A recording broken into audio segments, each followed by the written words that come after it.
Assalamu alaikum.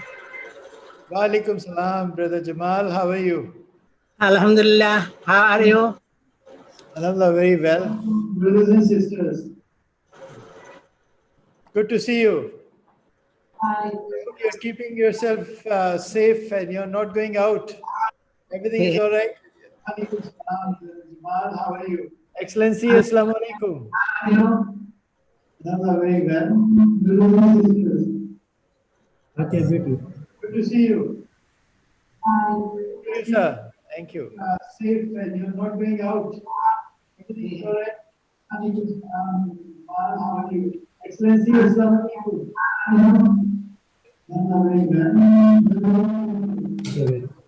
Well, I see Professor Chowdhury. Yes, yes, Excellency, I'm here. How are you, Chowdhury? Very well, thank you, sir. And there are lots of other people online too.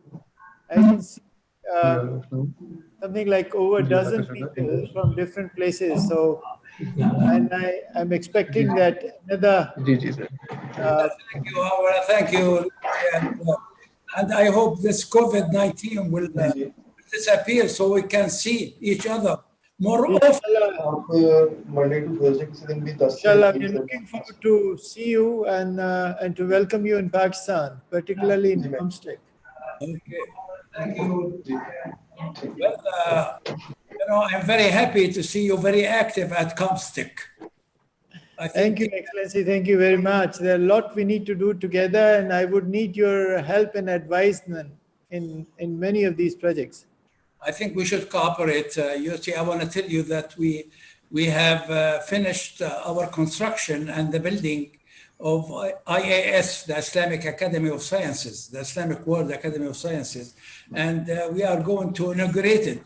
But it was delayed because of COVID, because of the corona. But really, it's a beautiful building, and it has all the facilities to hold international conferences. Very nice. So this is in Amman, huh? The same place, or? You know, IAS, the headquarters in Amman, and we have to make some readjustment and rearrangement of the management. The Director General, what's his name, Zobi, Mr. Zobi, has been retired, and there's a new one who's been appointed. Sorry, Q&A.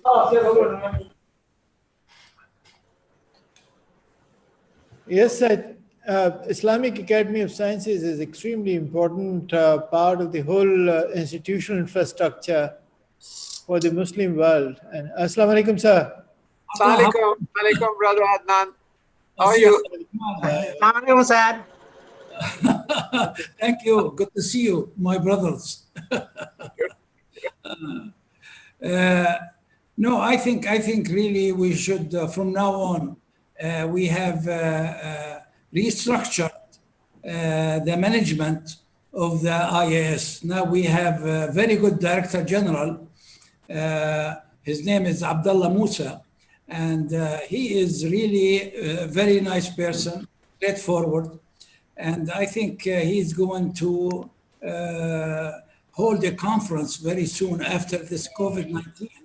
And we hope in this conference we'll put a strategy and priorities and plan of action for the IAS in cooperation with COMSTECH. Excellent, excellent. Sure, looking forward to this. So much need to be done. And I think we need to have a very active partnership developed, and inshallah, with your guidance and guidance of our teacher, Professor Dr. Rahman, we're looking forward to have a very bright future for COMSTECH and its mission, inshallah. Thank you indeed. We'll start, okay. Start in 2 minutes, still 2:58. Yeah. After 2 minutes, we'll start. And how things in Pakistan, is COVID, you know, the coronavirus is over or still spreading? It will never be over. Ah, excellent. Hey, yes, Maydoun. How are you, Dr. Adnan? at him. Look at him. From I am now with my mask in the office. yeah, and I have my mask here too, by the way. Yeah, but I. See that? Huh. Oh God, what a mask is this? Look at it. Look at the mask here. How are you? Very well, thank you. Hello. We don't How have are you, a mask brother here. Iqbal? Hi, Nazir. How are you? Hi, hello, Dr. Badran. Hello. Hello, Nice hello. to meet you. And Atar Rahman, you know, Atar Rahman, he looks very healthy.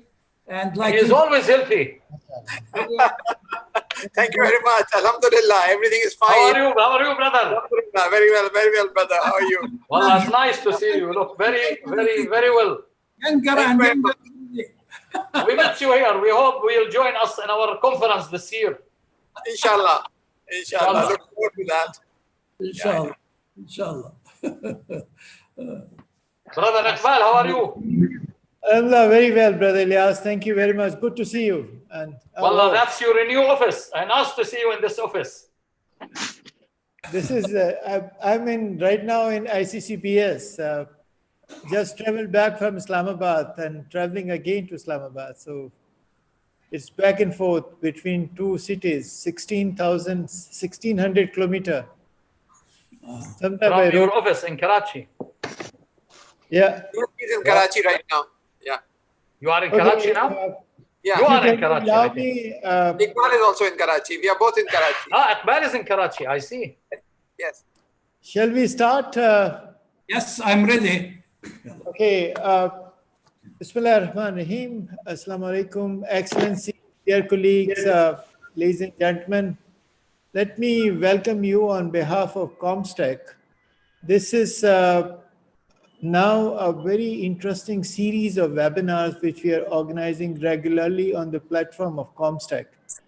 COMSTECH, as you may know, is a very important institutional mechanism, an institution which works along with the other institution in the OIC member states for the cooperation in the field of science and technology and innovation.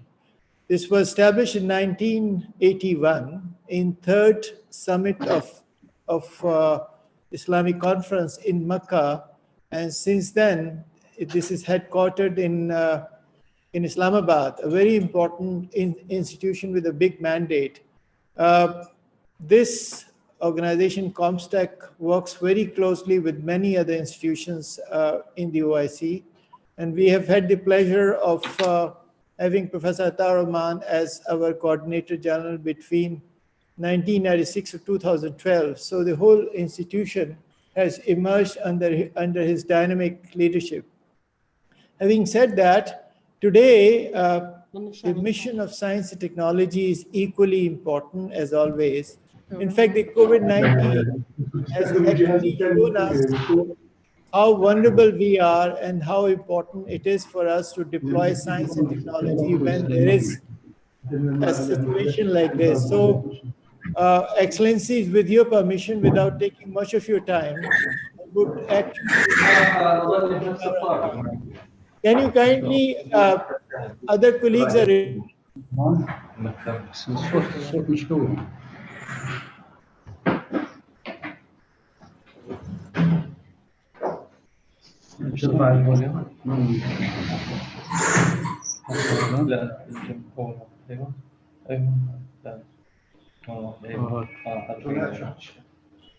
زي ما بده الدكتور شو حاب تستنبط ولا إذا عندك أعشاب مكرر. Excuse me, brother Rida, can you kindly mute your mic? Thank you. Assalamu alaikum. So I request Professor Dr. Atar Rahman to introduce today's speaker, Professor Dr. Adnan Badran, a very important lecture today. And I can already see 52 people log in different regions of the world. And this number is constantly increasing. So I can see immense interest in the topic and also the attention which our very learned speaker has got for this lecture. So I request Professor Dr. Atar Rahman to introduce the speaker. Thank you very much, sir. Thank you. Thank you, Professor Chowdhury. Assalamu alaikum, everyone. Yeah. It is a great honor and a privilege for me to introduce my dear friend, Professor Adnan Badran, for his lecture this morning. Professor Adnan Badran has been the Chancellor of the Chancellor of the University of Petra and the Chairman of the Board of Trustees of the University of Jordan. He was the Prime Minister of Jordan in 2005, the Minister of Agriculture in 1989, and the Minister of Education also in 1989. He was Senator and Chair of the Senate Committee on Science, Education and Culture from 2006 to 2010. Adnan Badran perhaps is the one figure in Jordan who has done more for higher education and science, not only for Jordan, but also in the Islamic world than any other person that you can think of. He has founded so many universities. He was the founding president of Yarmouk University, Jordan. In fact, that was the first time about 25 years ago or so when I first met him. And then also he was also the founder of the Jordan University of Science and Technology. And he has been the president of Philadelphia University, the vice president of the Higher Council of Science and Technology, and he has been the fellow and the former vice president of the World Academy of Sciences, and he has also had the position of the president of the Arab Academy of Sciences. He is a very eminent biologist with over 120 international publications, including 22 books and 4 patents. And he's been awarded honorary doctorates from many universities, including the Sunkin Kwan University in Seoul, an honorary doctorate in science from the Michigan State University, an honorary doctorate in business from Yarmouk University in Jordan, the West Watkins Distinguished Lectureship Award in 2009 in USA, and he's been included in the Hall of Fame Alumni Award from Oklahoma State University, USA, and the honorary professorship from Eurasian National University in Kazakhstan. If I was to read all his biodata, then I will take 1 hour doing that. So, with permission, I would like to pass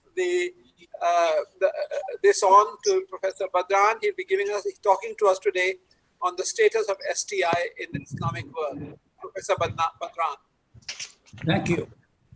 Well, first of all, I want to thank Professor Atar Rahman for those introductory remarks. You know, Atar is an old friend, and we owe to him training of so many PhD students, particularly at the University of Jordan. I mean, when we talk about Atar Rahman, he's not only a scientist in Pakistan, he is also I am honored really to have Atar Rahman to introduce my lecture today. Professor Chowdhury also is an old friend. I knew Professor Chowdhury through Atar Rahman. And again, very humble person, great scientist. I want to say one thing, Pakistan is lucky and fortunate to have scientists like Atar and Chowdhury and others. Really, you know, science is the backbone of development. Once you have good scientists, then you are sure that the future of the country in good hands. Without science, there is no progress. I mean, through science, we create knowledge. And from knowledge, we change it to technology. And technology, we innovated. I think after this COVID-19 coronavirus, we have to rethink again how to state our priorities in R&D, research, how to really concentrate on resources, how to become sustainable, development of research, R&D. And I think COVID has proved that you cannot isolate yourself from others. You have really learned how to live with others and how to deal with others. We are living in an interdependent world. Really, we have to.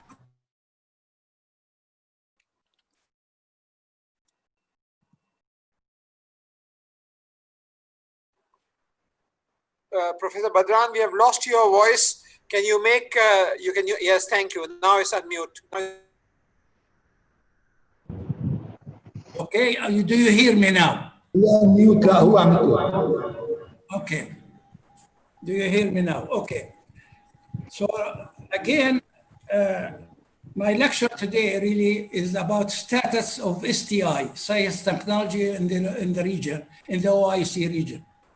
And I'm going to go through a lot of statistics to show you where we are right now, according to science indicators in our countries in the Islamic world. Here we are talking about so many countries, about 57 countries in the Islamic world.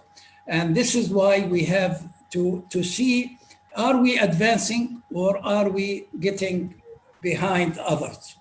And then we will compare ourselves to the world in terms of science, technology, and innovation. Investing in research is priority. Investing in higher education is priority, really.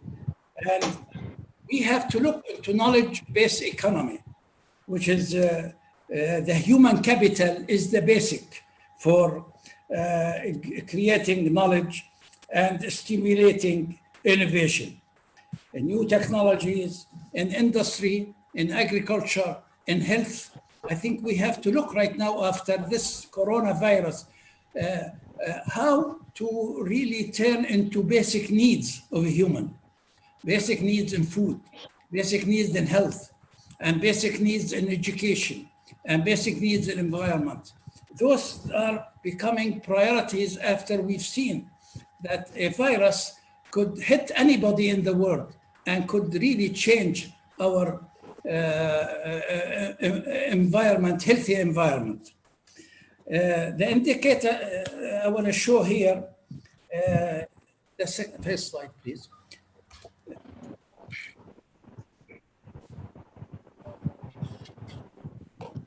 Okay. If we look at the Islamic countries and look at the world and see how GDP per capita of Islamic country is compared to the world today, look at it. You can see some countries in the West in particular, they are very wealthy. The GDP per capita is very high. If you take Luxembourg, Switzerland, Norway, Ireland, Iceland, and so forth. And this wealth per capita came as a result of investing in the human capital, investing in R&D, research and development. When you look at the Islamic countries, take Qatar, take the Emirates here in this diagram, Saudi Arabia, Kuwait, etc. Here is not, the GDP per capita is not because of the human capital. It is because of natural resources, oil and gas. So really, when you look at GDP per capita in the world, some is sustainable because investment in human resources has developed the wealth per capita for many countries in the world. And when you look at the Islamic countries, particularly the Arab countries, you can see that the wealth per capita, GDP per capita is high, but is not sustainable. It's dependent on natural resources, and natural resources is not sustainable because could be depleted someday. And this is why we have to concentrate on the development of human capital and in development of science and development of R&D.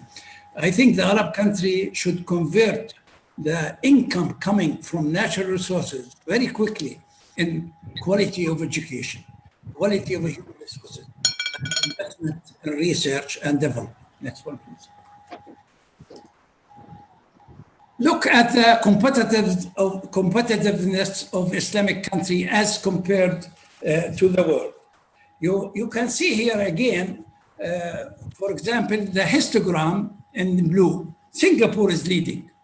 The competitive.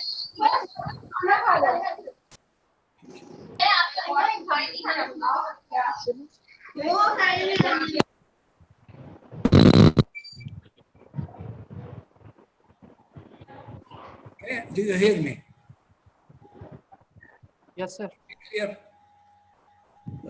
Yes, we do. Do you see the diagram number 2? Yeah. Yes, we do. Figure number 2. Clear? Number 3. Yeah. So look at the diagram. When you look at the blue, you find Singapore number 1 in the global competitive index. United States, Netherlands, Switzerland, Germany, and so forth. When you come to the Islamic countries, the Emirates is number 2, according to 2019 Global Competitive Index.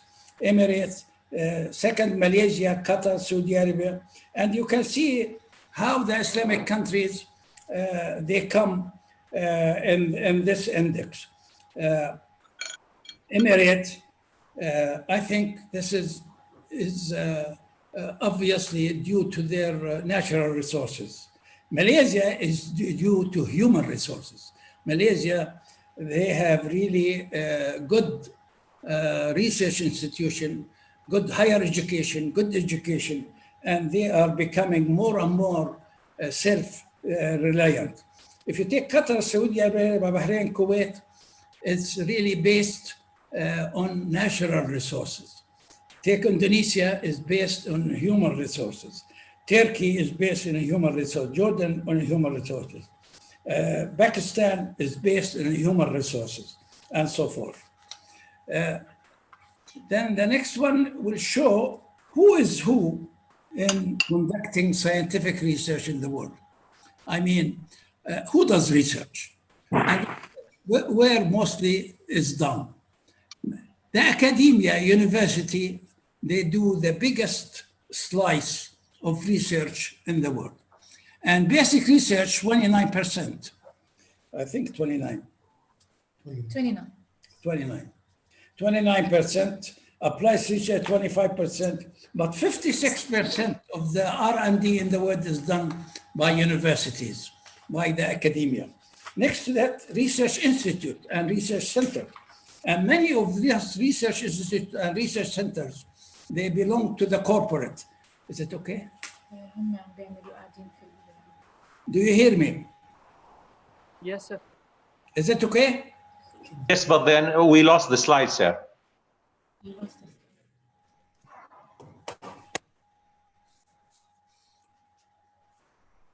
Yes, you want to continue, yes. We lost the slide as well. Sir, you are opening Zoom interface instead of presentation. Yes, sir. Now it's fine. Okay. So you can see that who does what in research.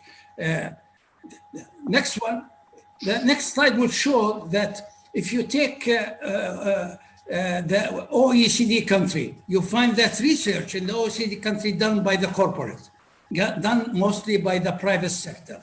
If you take the Arab countries, you can see that most research is done by government institution, by the government.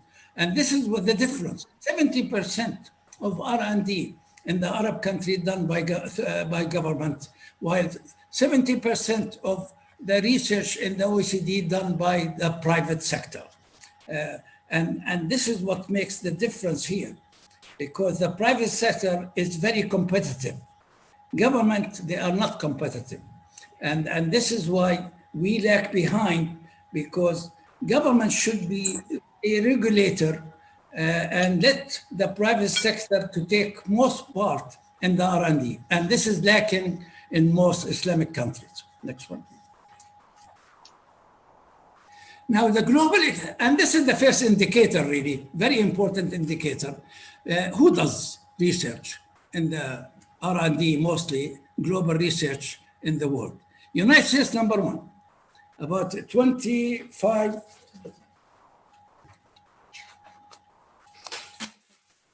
Yes, 25%, more than 25% of R&D in the world is done by United States. China come next, about 21%. By the way, China is competing with the United States.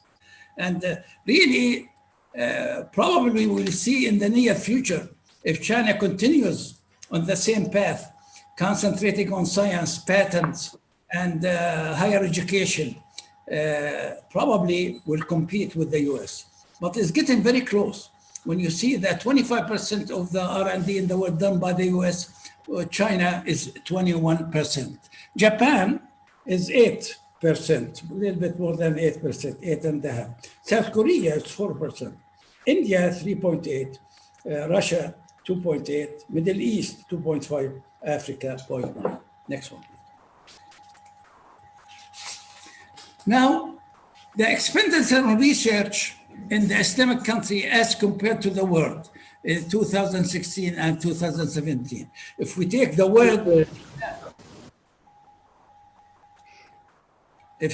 word, Japan comes first. Next to it, Germany, US, Finland, France, Ireland, China, and UK. If you take the Islamic countries, Malaysia comes first with United Arab Emirates, Turkey, Jordan, and so forth. Pakistan also here comes after Indonesia and before Oman and Kuwait. Next one, please. Next one. Now, another indicator, in addition to expenditure on R&D, and I think when you look at the expenditure on R&D, really it's about time to get the Islamic world at least 1% of the GDP expenditure on research and development. Until now, many countries still 0.2, 0.3, 0.4, 0.5, and we are way behind the OECD country in terms of expenditure on R&D. Japan more than 3.2. By the way, and many other countries, they are the expenditure is much higher. This is very important indicator. The second indicator, number of researchers per million people in Islamic country as compared to the world. Again here, if you take the Islamic country, United Arab Emirates come leading, Malaysia next, Tunisia, Turkey, Morocco, Egypt, Jordan, then Kuwait, Pakistan, Oman, Indonesia. If you take the other international or global countries, you find Finland is leading in terms of number of researchers per million people in the whole world. Next to it, Iceland, Japan, Germany, UK, US, China, and also South Africa.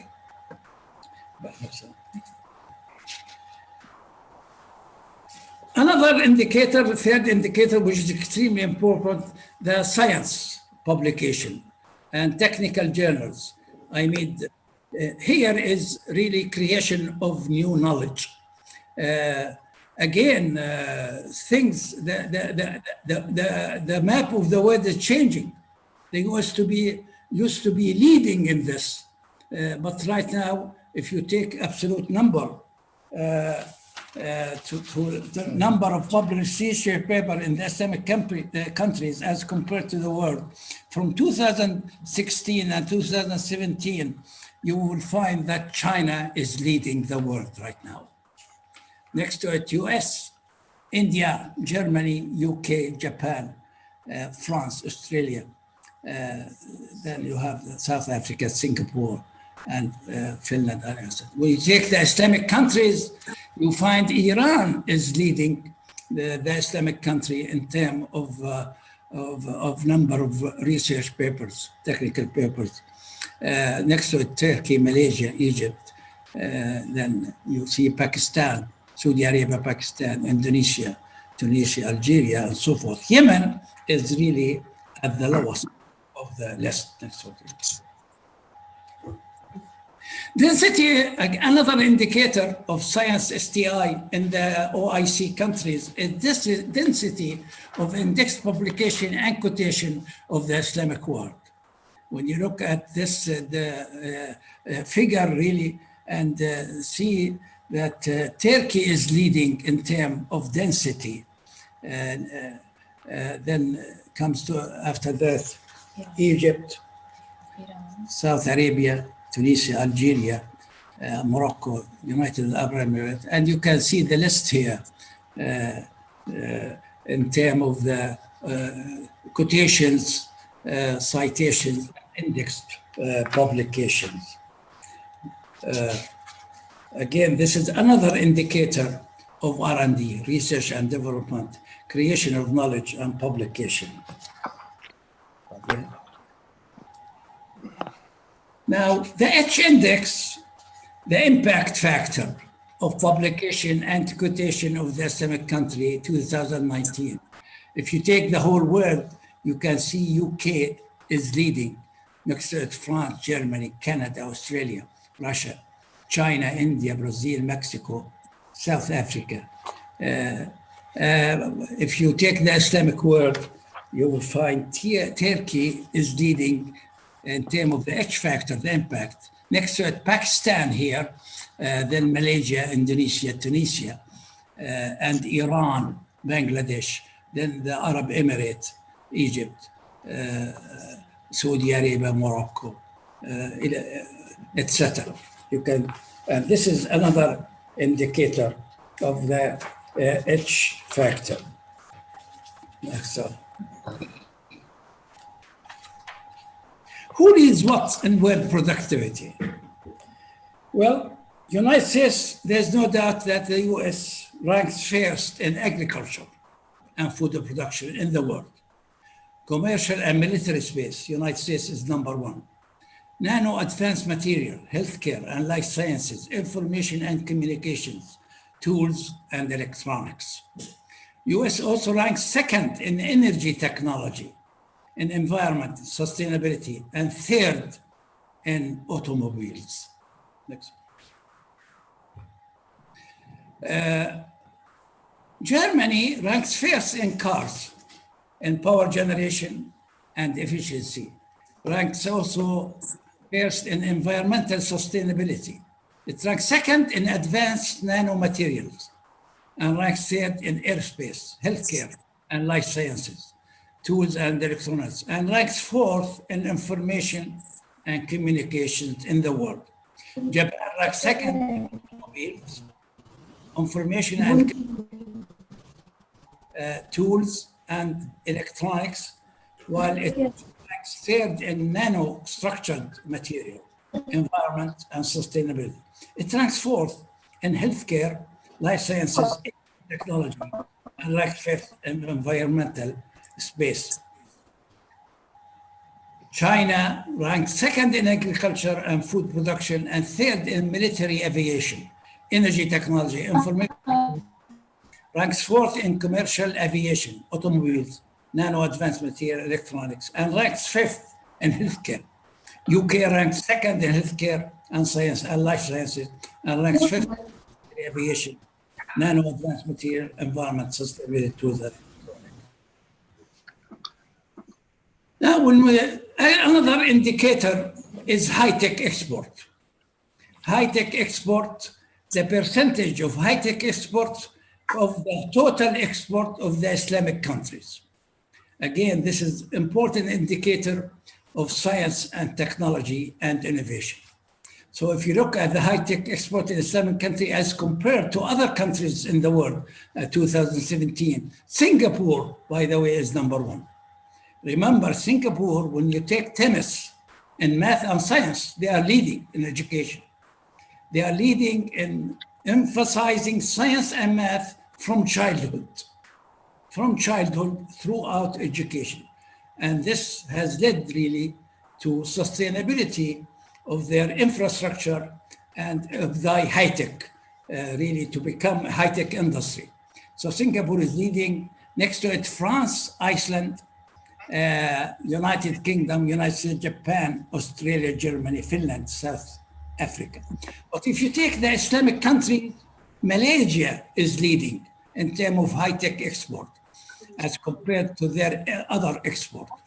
And the Emirates, Indonesia, Turkey, I believe. Tunisia. Tunis, Kuwait, Morocco, Lebanon, Turkey, Pakistan, then Jordan, Iran, and the rest here, Oman, Bahrain, Egypt, Saudi Arabia, and Algeria. This is one indicator really of STI in the Islamic world as compared to other countries in the world. Next one. The patents is another indicator of technology. Patent of residence in Islamic countries as compared to the world, and this is 2018. China is leading the world right now. Next to it, US, Japan, Korea, Germany, Russia, India, France, etc. When you take the Islamic world, Iran is leading in terms of patents, Turkey, Indonesia, Malaysia, Saudi Arabia, Egypt, then Pakistan, Morocco, Tunisia, Bangladesh, etc. Next one, please. The patent of non-residents, that one, the first one, the other slide was for residents, and patent of non-residents in some countries as compared to the world 2017. United States here is leading. And the other one, residents, China is leading. For non-residents, the US is leading, next to China, Japan, and other countries, Korea, India, Canada, and so forth. And when you take the Islamic country, for non-residents, Indonesia is leading, next to it, Malaysia, Morocco, Saudi Arabia, the Emirates, Egypt, Iran, Pakistan, Turkey, Bangladesh, etc. Next one. There is no doubt, although we can find a lot of wealth and growth of wealth, GDP per capita in the world, but there is a widening gap of wealth between the rich and the poor. In Davos 2020, the Oxfam has stressed that the gap between the rich and the poor cannot be resolved without putting policy to combat inequality. Government should ensure that companies and the rich pay their fair share of taxes. Inequalities are at the heart of social divergence. Video does the control. No, onar video চলছে তোমার ছবিতে তোমার video The report indicates also that কোনো সমস্যা করা যাচ্ছে internet তো আছে. Okay, do you hear me? Yes. Shall I continue? Yes, please. Yes. The report of Oxfam indicates that their report at Davos Economic Forum 2020, which was held in Switzerland.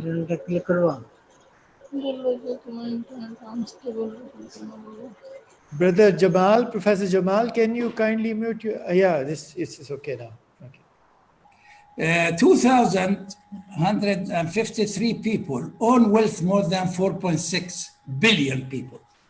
See the lack of distribution of wealth and the gap which is growing between the poor and the rich. The wealth of 1%. Of what? Of 1%.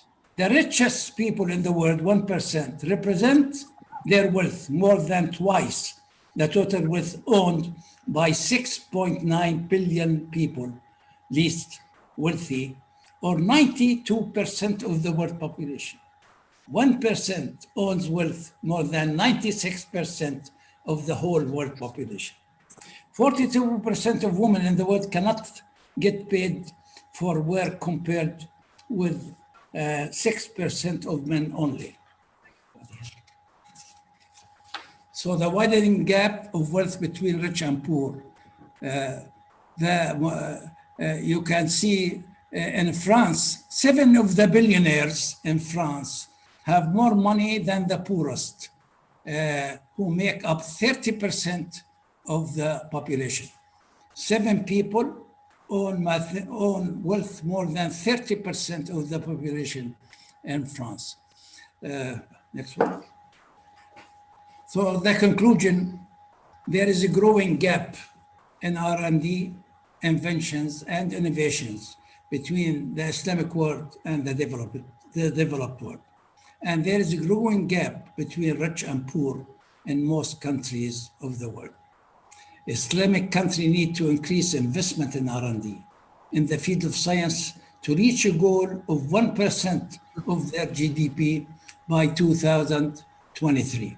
By the way, I attended in 1979 the Vienna conference called UNCTAD of Science and Technology in the World, held by the United Nations. At that time in 1979, a resolution was put that all countries in the world should have at least 1% expenditure of their GDP in science and technology. By the way, we haven't done that, at least in the Arab world. In the Arab world, we are way behind. The need to build knowledge and transfer technology to deliver self-reliance and create wealth to increase per capita income and overcome poverty and unemployment, especially among the youth.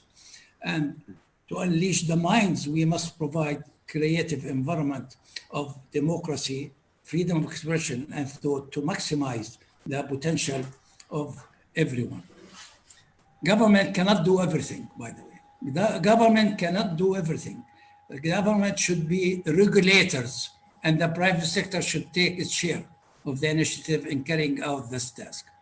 While government should become regulators with the issuing of incentive legislation, Arab countries have failed to use the income generated from their vast natural resources, especially oil and gas, to build the human capital through quality education and investment in R&D for self-reliance. It also failed to produce the entrepreneurs and innovators to transform the Arab society and knowledge economy to a productive one for a better future.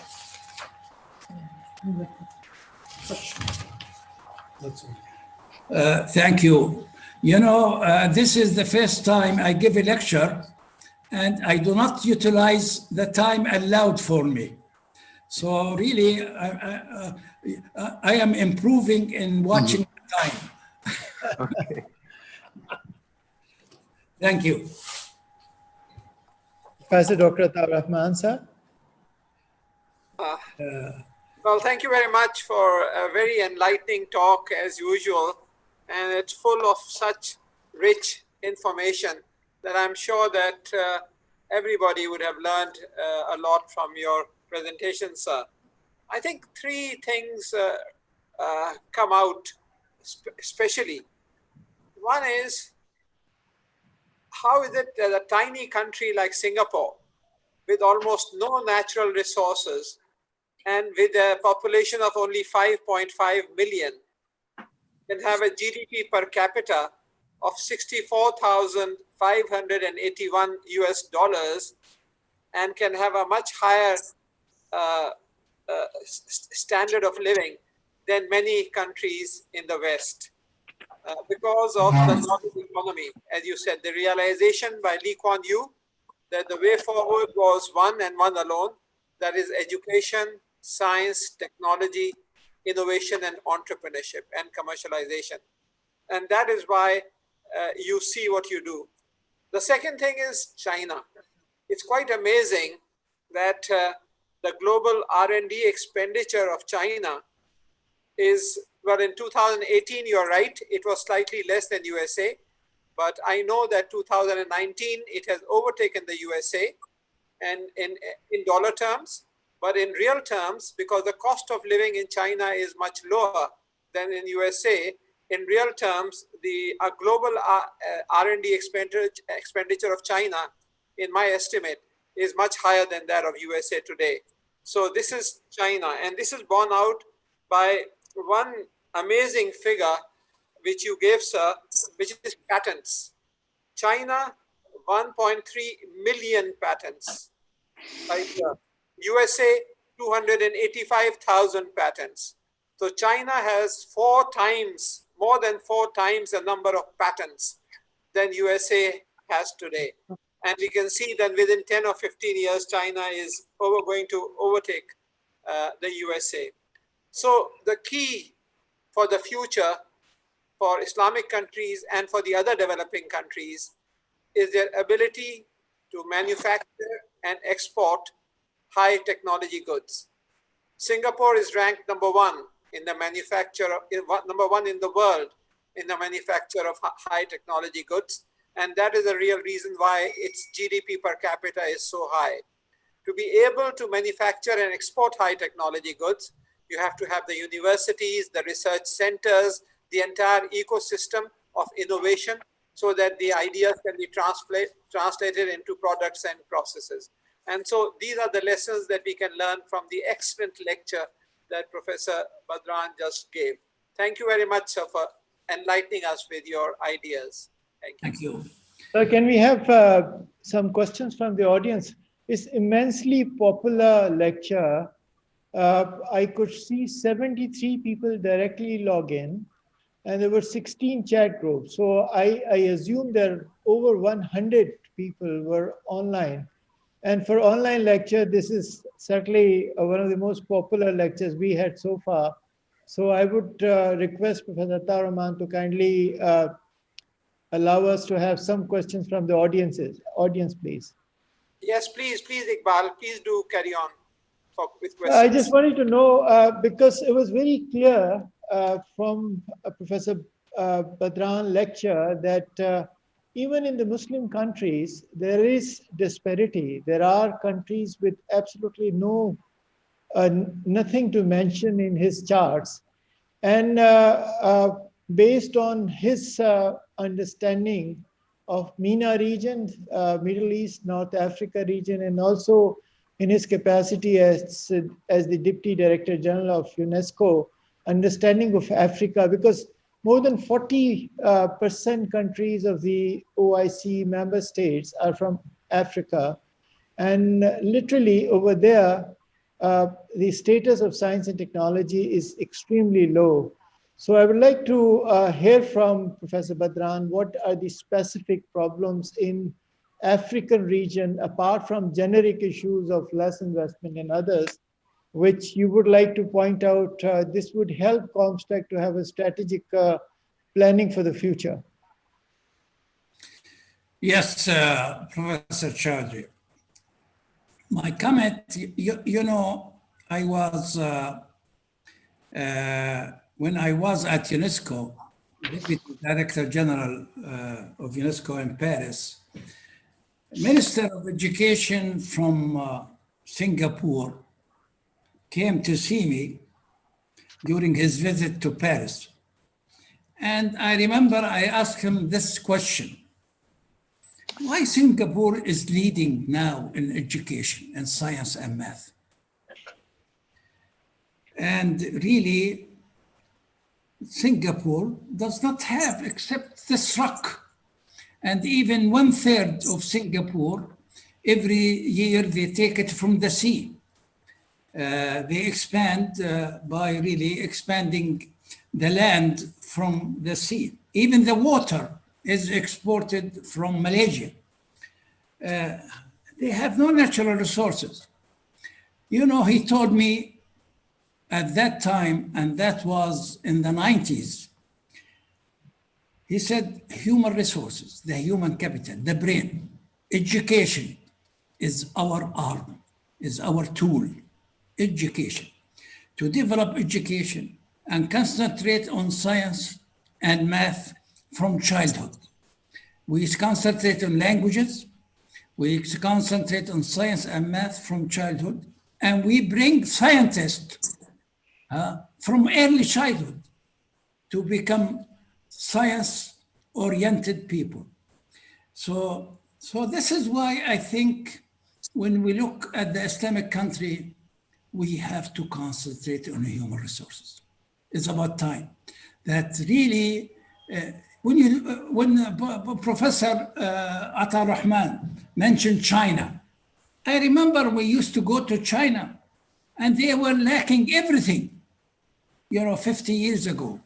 I visited China many times during the communist regime. And then after they opened up, to economy and so forth. And the rise in China is human resources based on. China right now, I think, is competing with the US. There's no doubt.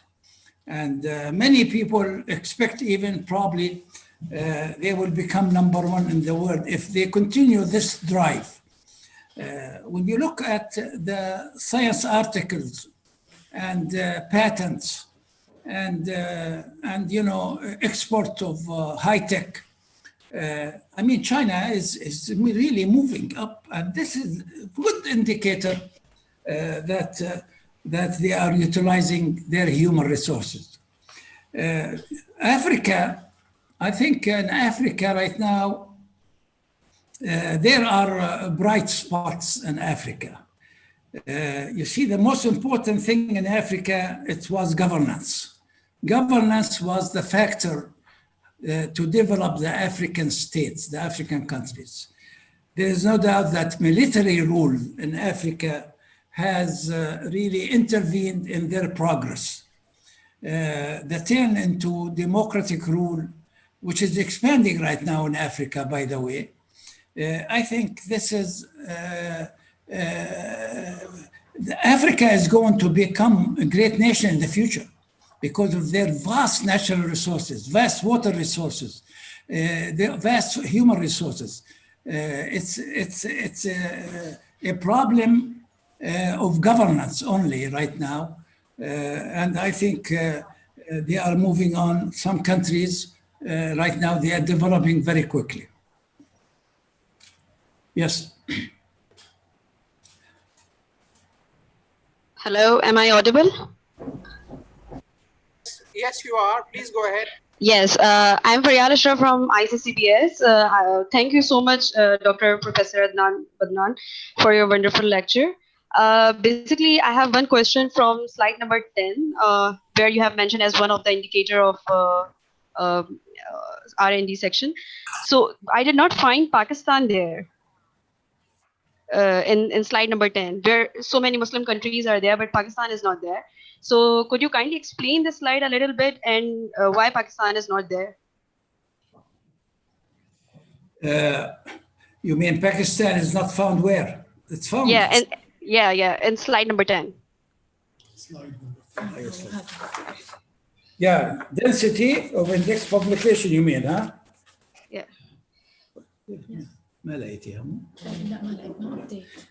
Yeah.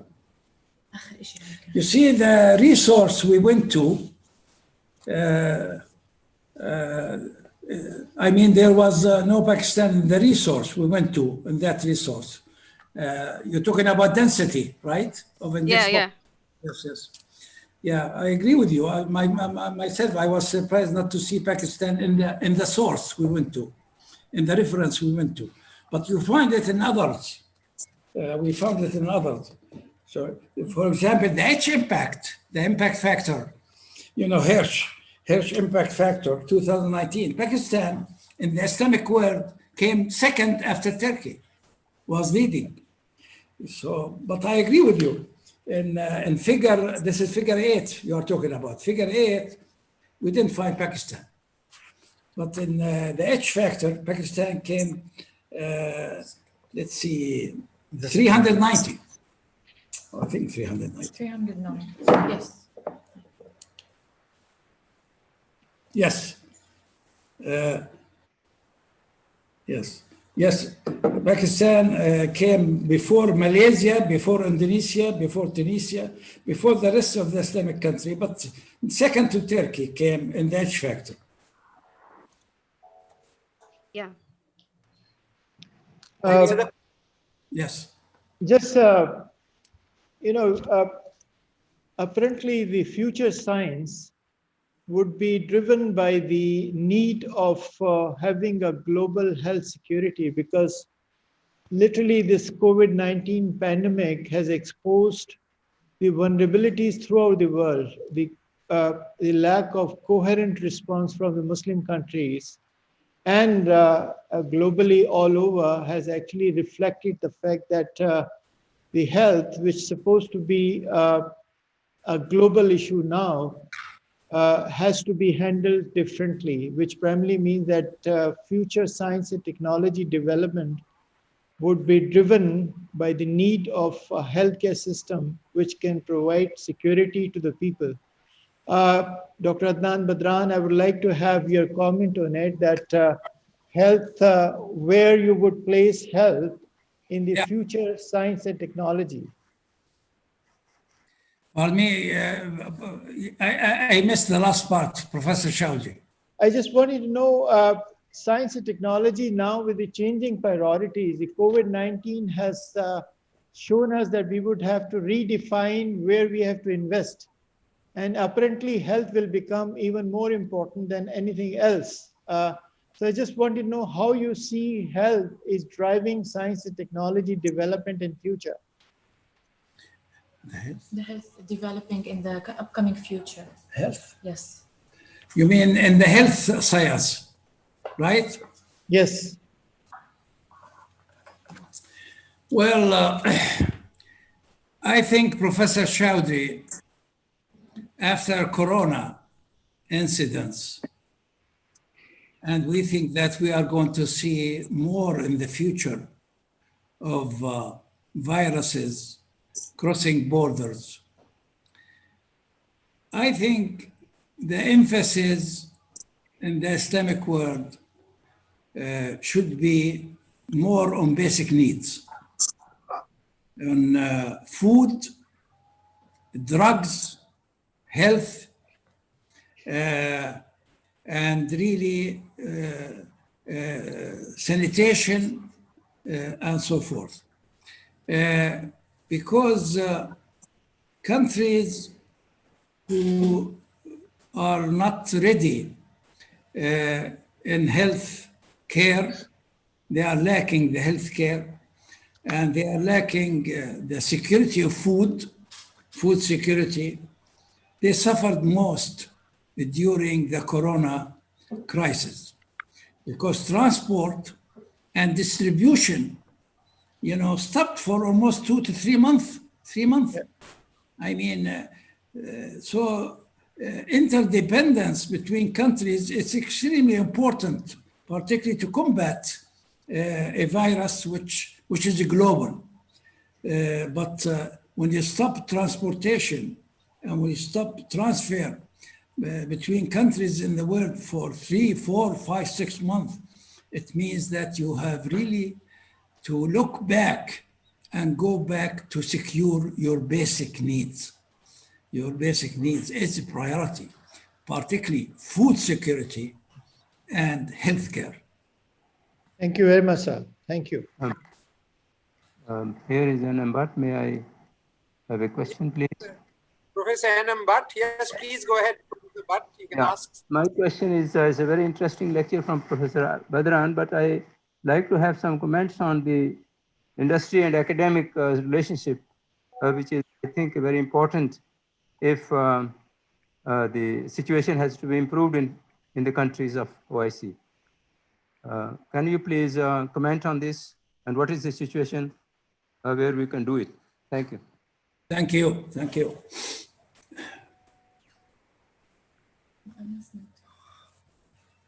But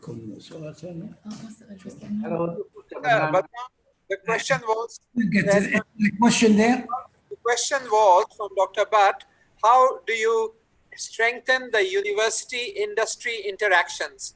How do you strengthen the collaboration between universities and industry, because it is largely missing in the Islamic countries? As you say, it is large, so we have to find mechanisms for doing that. That was the question. Thank you. The linkage between universities and industry is very weak. I'm talking in general now in the Islamic world. Yes, there are success stories, probably in Pakistan, there are success stories in Malaysia, there are success stories probably in Turkey, but really in general, there is a divorce between academia and the business community and industry. And I think this is extremely important if we want to encourage the private sector to be involved in research, in R&D.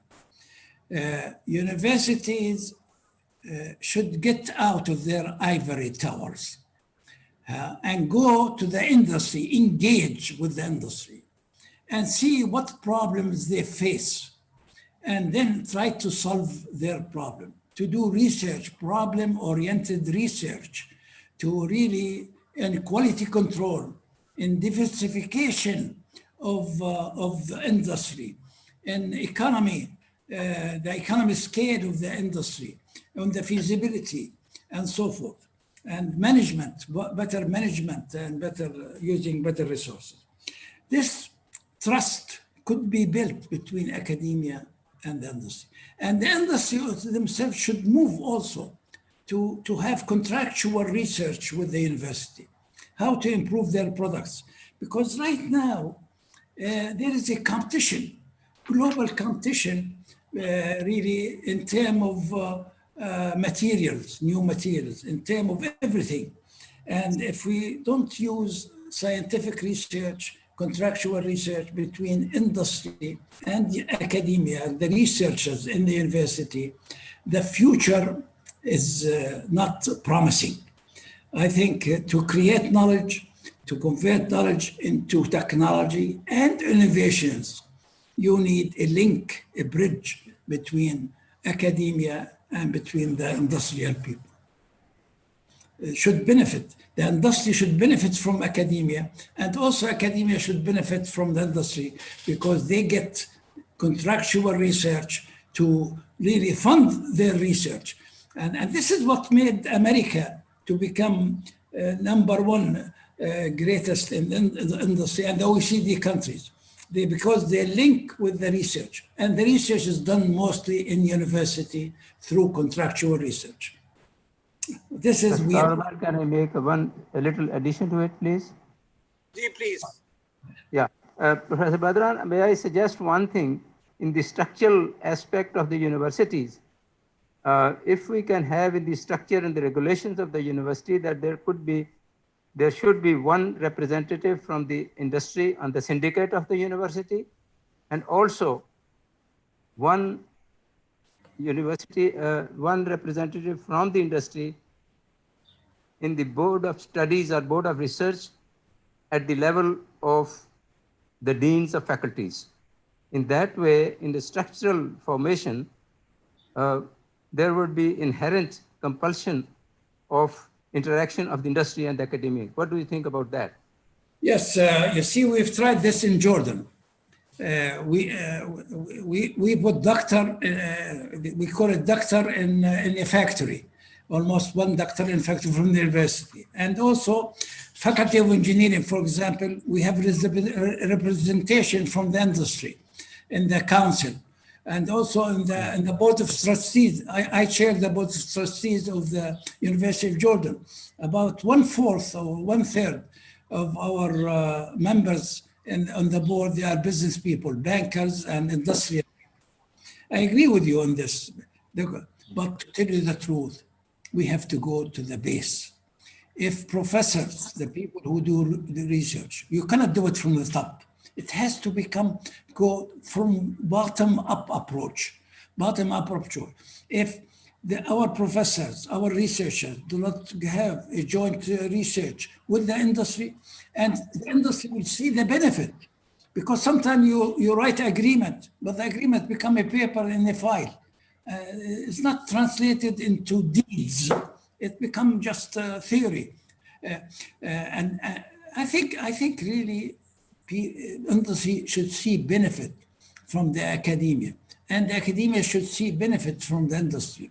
And this is why we have to go to the roots of the problem, that the researchers should go and have see the problems of the industry, try to solve them, and once they see a benefit, the industry from it, then it will become a snowball roll to develop and become greater and greater. Yeah, thank you. Brother Dr. Nazir Ibrahim had a question. Brother Ibrahim. you are wanting to ask something? Nazir Ibrahim? Yeah, hello. Yes, hello. Please go ahead. Hello, everybody. Thank you very much, Dr. Badran, as excellence as usual and as ever. I wanted to ask about the global competitiveness. How do how do they calculate this? But some of our colleagues has mentioned to me that it is published yearly, and I will look to that. But if you can just shed some light on that, because to know how this is being calculated, so we know how the global competitiveness is measured. Thank you very much. I couldn't hear. About calculation. Global competitiveness. Global competitiveness. This is in your slide. You put the ranking. Yeah. So, there was no explanation how this is, how this index is competitiveness. Yes, please. Yeah. Do you know what are the elements of this? How do you measure it? How do you put this rank according to what elements? Yeah. Well, there is a yearly report. It comes out every year about each country in the world. What is the rank of their competitive index? You see? And, yes, this is every year. No. In WeForm. This is in the network. You'll find it weform.com. Okay, we'll look for it. Yes, weform.com. How this is being calculated, so we can get some information about it and see what it does mean. By knowing how it is calculated, we know how to use it in our looking for knowledge and publishing. Thank you. Yes. منه through it he will know about it أكتر يعني لما يكون يشوفه ويفتح عليه يعني حيفهم أكتر. Yes. How to calculate on how. Yes. Yeah. I don't know how they calculate it in detail, but you gave me the source we look for, and thank you very much. We just wanted to know what. I want to tell you how they calculate. For example, may I just respond to that? There are 12 different pillars on the basis of which this is calculated. One of the pillars is the institutional infrastructure that is present. How good are the institutions?